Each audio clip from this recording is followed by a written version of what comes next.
मैं दूसरे लोगों का आपको बाद में बताता हूँ वो क्यों नहीं मानते। मैं तो भगत सिंह को अपना हीरो मानता हूँ। अच्छा। बतौर पंजाबी, इसमें तो कोई दूसरी राय नहीं है ना। और जो डंके की चोट पे मानते हैं, 23 मार्च को शादमान में हर साल गुज़श्ता 35 साल से 40 साल से उसका डे हम सेलिब्रेट करते हैं। वाह जी वाह। बात यह कि पंजाब के पास है क्या, जब आपके अपने हीरोज ही नहीं है। क्या मोहम्मद बिन कासम आपका हीरो है? कहाँ में तो ये नहीं, आप बताएं ना। नहीं, मैं क्या पाकिस्तानी है वो या हिंदुस्तानी है? नहीं। क्या महमूद गजनवी पाकिस्तानी था? नहीं। क्या शहाबुद्दीन गौरी पाकिस्तानी था? नहीं। खिलजी, तुगलक, लोधी, बाबर नहीं था ना? वही बाबर। मैं अब आपकी वो बात समझाऊं। ठीक, हमने अपने हीरो को, भगत सिंह को किल किया। उधम सिंह के बारे में आप क्या जानते हैं? मुझे नहीं पता। उधम सिंह वो बंदा है जिसने जनरल डायर को कत्ल किया। वो जनरल डायर जिसने जलियांवाला बाग में गोली चलाई, और उसने FIR में अपना नाम क्या लिखवाया? FIR में उसने अपना नाम क्या लिखवाया इंग्लैंड में? क्या लिखवाया? राम मोहम्मद सिंह आज़ाद। राम मोहम्मद सिंह आज़ाद। हाँ, उन्होंने कहा ये क्या नाम है? उसने कहा तुमने जलियांवाला बाग में राम का कत्ल भी किया, मोहम्मद का भी किया और सिंह का भी किया, मैंने तीनों का बदला लिया। मैंने सवाल ये किया कि एक्सट्रीमिज्म वहाँ भी आया, यहाँ भी आया। नहीं, वहाँ नहीं आया। हाँ, इंडिया में नहीं, पूरे सब कॉन्टिनेंट में नहीं आया। नहीं ऐसा नहीं हुआ। अच्छा। पूरा सब कॉन्टिनेंट तो अफगानिस्तान वॉर में नहीं गया ना। अच्छा। अफगानिस्तान वॉर में तो हम गए ना। हमने अपने जो नॉर्दर्न एरिया थे यहाँ पे बकायदा पूरी दुनिया से दहशतगर्द इकट्ठे किए। आपको इंडियन आर्मी चीफ का नाम पता है? वो मनोज पांडे, आई थिंक उनका नाम मनोज पांडे। और उससे पहले थे वो दूसरे। अब आप करते क्या हैं? मैं मीडिया का स्टूडेंट हूँ। कौन है army chief? Indian army chief. ठीक है। बरतानिया का, अमेरिका का नहीं पता लोगों को। मैंने बताया वो गलत। भाई आपने बताया ना, आपकी फील्ड है। अच्छा। मेरी फील्ड है। ठीक है। सिर्फ जो लोग इस फील्ड के उनको पता है। अदरवाइज दुनिया में जर्नैलों की हीरोशिप दुनिया की कोई कौम नहीं बनाती। हमने तो जितना पठान है उसने जब स्मगलिंग करनी होती है तो ट्रक के पीछे यूब खान की तस्वीर लगा के कहता है तेरी याद आई तेरे जाने के बाद, और उसमें सारा चर्च बड़ी होती है, हेरोइन बड़ी होती है, असला बड़ा होता है। भाई किसी के कादियानी होने से, किसी के हिंदू होने से, किसी के सिख होने से उसका नेशनल स्टेटस या उसका सिटीजन स्टेटस तो ख़त्म नहीं हो जाता। फिर पाकिस्तान के सारे हिंदुओं का राइट ऑफ वोट खत्म कर दें, सारे क्रिश्चियन का राइट ऑफ वोट खत्म कर दें। 9 साल मुस्लिम और हिंदू इकट्ठे रहे बरसगीर में। ऐसा क्या हुआ 75 साल पहले के अचानक हम एक दूसरे के दुश्मन हो गए? 2 नेशन थ्योरी आ गई कि भाई ये हिंदू के और मुसलमान इकट्ठे रह नहीं सकते। वही हिंदू मुसलमान जो हज़ारों साल इकट्ठे रहे। देखिए ये बड़ा अजीब सा मामला है। बुनियादी तौर पे वो कहते हैं ना, इग्नोरेंस इज ब्लेसिंग। ठीक है। लाइल्मी भी बाज़-औक़ात नेमत होती है। 1000 साल तक किसी ने इनको बताया ही नहीं था कि आप 2 अलग कौमें हो। 1000 साल बाद वो करैक्टर बरामद हुए जिन्होंने बताया कि नहीं तुम 2 अलग कौमें हो, तुम्हारा मज़हब अलग है, तुम्हारा कल्चर अलग है, जीना मरना अलग है, एक का हीरो दूसरे का दुश्मन है, दूसरे का दुश्मन इसका हीरो है, आपका शादी ब्याह गमी खुशी हर चीज़ अलग है। तो बुनियादी बात यह है कि इसे 2 कौमी नज़रिए का नाम दे के कायदे आज़म रहमतुल्लाह अलैह से जोड़ दिया गया, जबकि ये तो सर सैयद अहमद ख़ान का बुनियादी तौर पर थीसिस था कि हिंदुस्तान में 2 बड़ी कौमें आबाद हैं। और जब वो रसाला असबाब बगावत हिंद के वजूहात लिख रहे हैं कि भाई हिंदुस्तान में 1857 का ये मामला सारा क्यों हुआ, तो चूँकि अंग्रेज़ और हिंदू ये चाह रहे थे कि ये सारा मलबा मुसलमानों में पड़ जाए, तो उस वक़्त एक ही दानश्वर था जिसका नाम सर सैयद अहमद ख़ान है। तो उसने फिर बताया अंग्रेज़ों को कि नहीं, इस जंग में हिंदू भी था, मुसलमान भी था, सिख भी था, इवन के क्रिश्चियन भी थे। ठीक है। तो इस लड़ाई को आप इस तरह सिर्फ मुसलमानों पे ना डालें। तो जो लोगों ने 1857 की जंग आज़ादी इकट्ठे लड़ी, 1947 तक उन्हें ये यकीन दिला दिया गया कि आप एक कौम नहीं हो, और मज़हब की बुनियाद पर यह पहला इंसानी तारीख़ में तजर्बा किया गया कि मज़हब के नाम पर कौम तकसीम हो गई। तो क्या ये तजर्बा कामयाब रहा आपके ख्याल से? नहीं, आप इसे कैसे कामयाब कह सकते हैं? जिनका जो बांग्लादेश आपसे अलहदा हुआ वो उनका तो आपके साथ मज़हब एक था, वो तो एक ही कलमा पढ़ते थे, हमारे साथ थे, हमारे मुसलमान भाई थे। इंडिया में भी तकरीबन 30 करोड़ नहीं, इंडिया तो चलो स्टेट है ना, एक वो सेकुलर स्टेट है या जो भी है, जो हमसे अलहदा हुए, those people who were the part of Pakistan, वो हमसे अलहदा क्यों हुए? वहाँ उस वक्त 2 कौमी नजरिया कहाँ गया? ठीक है। उस वक्त लोग आपसे मुइशत की बुनियाद पे अलहदा हुए, अगर मुइशत एक घर में गलत हो जाए तो एक माँ और एक बाप की औलाद भी घर में दीवार खड़ी कर लेती है। ठीक है। तो कौम मजहब की बुनियाद पे नहीं बनती, मजहब की बुनियाद पे मिल्लत बनती है। पूरे यूरोप में जंग हुई, क्रिश्चियन ही लड़े ना आपस में, ऐसे ही है। तो वहाँ तो किसी ने वर्ल्ड नहीं वॉर कहा, वहाँ किसी ने नहीं कहा कि ये यार आप एक कौम हो तो एक सारा कुछ। नो, जर्मन अलहदा कौम थी, ब्रिटिश अलहदा कौम थे, बेल्जियम अलहदा कौम थी, इटली अलहदा कौम थी, ये सारे मजहब एक था, कौम एक ही थी। ठीक है। आप दूसरा ये देख लें कि फ़लस्तीन में, पाकिस्तान में आज भी हज़ारों लोग, लाखों लोग, करोड़ों लोग खलील जबरान को मुसलमान समझते हैं। ठीक है। कि वो अरब में आज भी मज़हब की बुनियाद पे तफरीक नहीं की जाती। आज ये जो सऊदीया में नया सारा कुछ होना शुरू हुआ है, ऐसे ही है। तो वहाँ पे उन्होंने सबको इजाज़त दिया कि यहाँ बिजनेस करें, काम करें, इवन वहाँ पे मंदिर बनते और नजर आ सारा रहे कुछ हैं। हो रहा है ना। तो व्हाट इज़ दिस?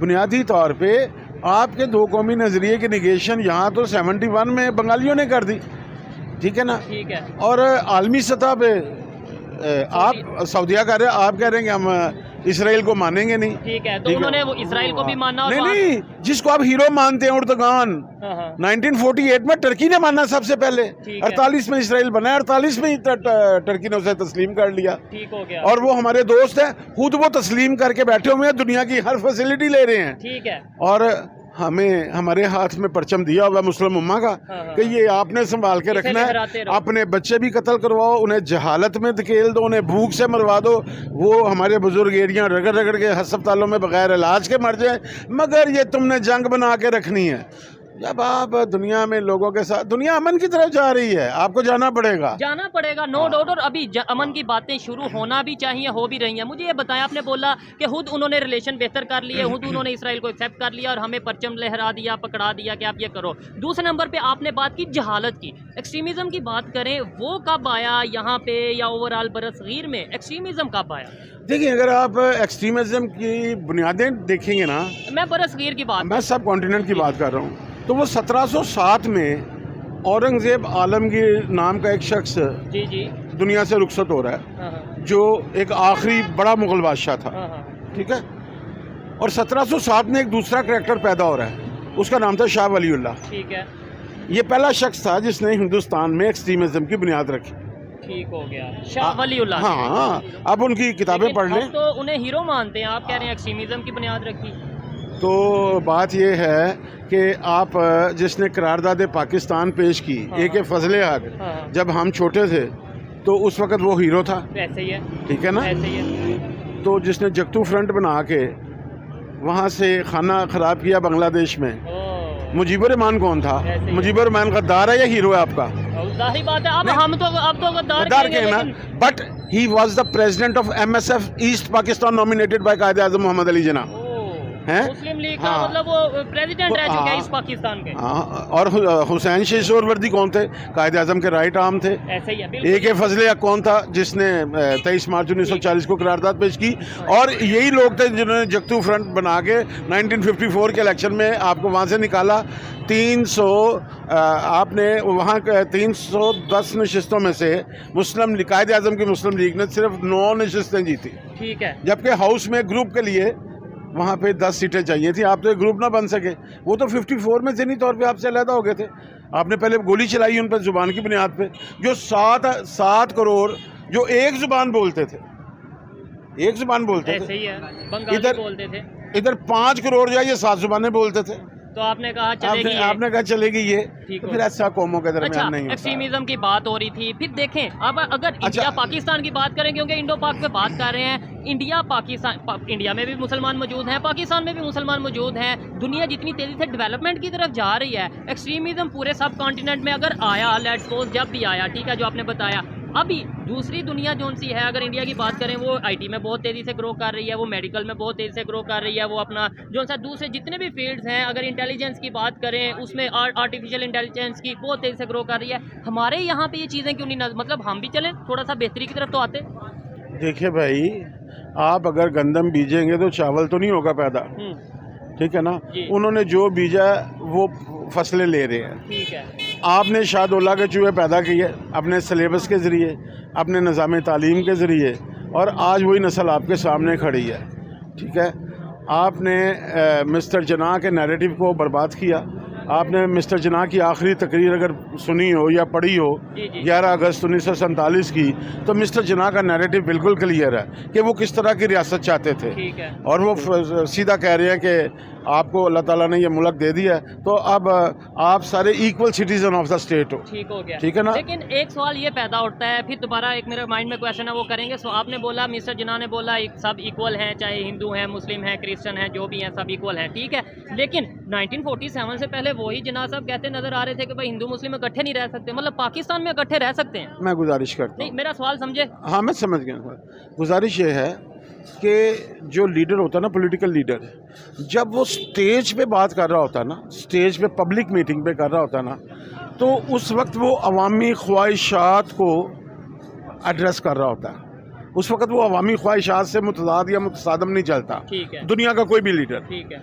मगर जो बड़ा लीडर होता है ना, वो हमेशा माँ की तरह होता है। बच्चा बाज़ औक़ात किसी ऐसी चीज़ के लिए ज़िद करता है जो उसकी सेहत के लिए नुकसानदेह होती है, तो माँ बाप फिर उसकी तवज्जो इधर उधर हटा के उसे कुछ दूसरा दे देते हैं। यही हिसाब बड़े लीडर का होता है कि चूँकि उस वक़्त ये नैरेटिव पॉपुलर था, आज भी है। तो इसका मतलब नैरेटिव से खेला गया है। हाँ कोई हाँ मतलब हाँ, पूरी देखें, आपके मुल्क में आज भी मजहबी नैरेटिव बिकता है, दिखता है, एंटी इस्टेब्लिशमेंट नैरेटिव बिकता है, एंटी अमेरिकन नैरेटिव बिकता है आज भी। इसलिए एंटी इंडिया नैरेटिव बहुत बिकता वही है। ना, एंटी एस्टेब्लिशमेंट नैरेटिव जो है वो इसलिए बिक जाता है कि यहाँ पे एक स्कूल ऑफ थॉट है जो यकीन दिला रहा है हमें तवातर और तसलसल के साथ कि ये जो किया ये फौज ने किया, जो किया ये सिविल एंड मिलिट्री ब्यूरोक्रेसी ने किया। एक्चुअली हमारी बदकिस्मती ये है कि ये तो एक ऐसा मुल्क था जो 47 में बना और 73 तक इसके पास अपना आइन भी नहीं था, और जो 2 आइन बने उनकी कोई औकात नहीं थी, उनकी कोई हैसियत नहीं थी। ठीक है। एक फर्द वाहद ने बनाया 56 का, और एक अयूब खान ने बनाया, वो भी अकेले आदमी ने बनाया, और अपने बनाए हुए आइन की 20 बार उसने वायलेशन कर दी। ठीक हो गया। तो 73 के कॉन्स्टिट्यूशन के बाद देख लें, उसमें आर्टिकल 6 होने के बावजूद 2 बार कू हो गया। ठीक है, तो फिर इसका मतलब है जो पब्लिक में, अगर आपके बोला, आपने बोला एक नैरेटिव है कि जो करवा रही है आर्मी करवा रही है, मैंने नहीं कहा। पब्लिक का जो एक नैरेटिव है कि आपने उसको कोट किया है, ठीक है, तो इसका मतलब वो ठीक हुआ ना कि जैसे आप ये बोल रहे हैं। सवाल ये है, क्या पाकिस्तान की फौज पॉलिसी मेकर है? लेकिन तो जवाब है नहीं। ठीक है, जितने भी क्या- आइन बने हैं, क्या- कॉन्स्टिट्यूशन बने हैं, वो मोस्टली किसने बनाए हैं? कॉन्स्टिट्यूशन जो है वो नहीं बनाए, अच्छा। कॉन्स्टिट्यूशन तो भट्टो साहब ने बनाया ना, अच्छा। असेंबली ने बनाया। असेंबली ने बनाया। हाँ। लेकिन अगर बात करें यहाँ पे वो जो 73 का आइन जब बना ना, उस वक्त तो फौज बैकफुट पे थी, हाँ, हाँ, पाकिस्तान टूटा हुआ था, ऐसे ही है। उस वक्त तो फौजी मुंह छुपाते फिर रहे थे, तो जिस वजह से ये आइन बन गया। अब क्वेश्चन जो है वो आपका ये बनता है, या मेरा जवाब ये बनता है यहाँ पे कि आपने देखिए, अभी आपने मिसाल दी जापान की, अभी बैठे हुए थे, जापान पर आइटम बम गिर गया 2 मुल्कों पे, हिरोशिमा नागासाकी 2 पे। शहरों पे जी। उसके बाद अमेरिकी प्रेसिडेंट एक जिल्लत अमेज सुलहनामा लेके गया, जिल्लत अमेज, शहनशाह जापान के पास। किसी कौम पे इससे ज़्यादा बुरा वक्त नहीं होता कि उसके 2 शहरों पे एटम बम गिरा हो। ठीक है। उन्होंने वो जिल्लत अमेज शरतनामा या वो सुलहनामा उसके आगे रखा है, तो उसकी लातादाद शर्तें थी, 50+ थी। ठीक है। उसने स्टडी की और देखी, रीडिंग के बाद उसने सिर्फ एक लाइन काट दी, एक लाइन काट दी। तो अमेरिकन प्रेसिडेंट ने कहा कि ये क्या होता है, हम आपकी ये बात नहीं मान सकते। ठीक है। तो उन्होंने कहा अगर आप ये बात नहीं मानेंगे तो फिर जंग होगी। उसने कहा फिर ये बात मान ली तो तब भी मारे जाएंगे, तो क्यों ना हम आपके साथ लड़के मर जाएं। ठीक हो तो गया। और वो बात क्या थी? वो बात थी कि हम अपना निज़ाम तालीम और नसाब तालीम हाँ, हाँ। वो किसी को मुरतब नहीं करने तो देंगे। पाकिस्तान में जो निज़ाम तालीम है या जो एजुकेशन सिस्टम है, क्या वो हमारा अपना है? नहीं नहीं, ये तो शादोले के चूहे पैदा कर रहा है। आप माशाल्लाह पढ़े लिखे बंदे। मैं अगर आपसे ये पूछूं कि 23 अप्रैल 1940 को क्या हुआ था, तो आपका क्या जवाब होगा? ठीक है, एक मतलब यह करारदाद मंजूर हुई। और 19 अप्रैल को क्या हुआ, 19 मार्च को क्या हुआ था? 19 मार्च को क्या? 4 दिन पहले। जी जी, नहीं पता मुझे। हाँ, तो इसका मतलब ये है कि आपसे तारीख छुपाई गई है। अच्छा, ये चीज मतलब बड़ी ऑथेंटिक बात है। और अच्छा, 19 मार्च को लाहौर में हाकसरों पे गोली चली थी, 313 हाकसर शहीद हो गए थे। अच्छा, क्यों नहीं है वो सिलेबस में? ठीक हो गया। क्या वो इसराइल की जंग लड़ रहे थे? वो भी तो पाकिस्तान की जंग लड़ रहे थे, ताजदार बरतानिया के खिलाफ लड़ रहे थे। ठीक है, हमने अपने हीरोज को छुपाया है, ठीक हो गया। जिसकी वजह से हमने उनका, जब मैं छोटा था तो मेरी हिस्ट्री पता कहाँ से शुरू होती थी? हाँ। चंद्रगुप्त मौर्य और अशोक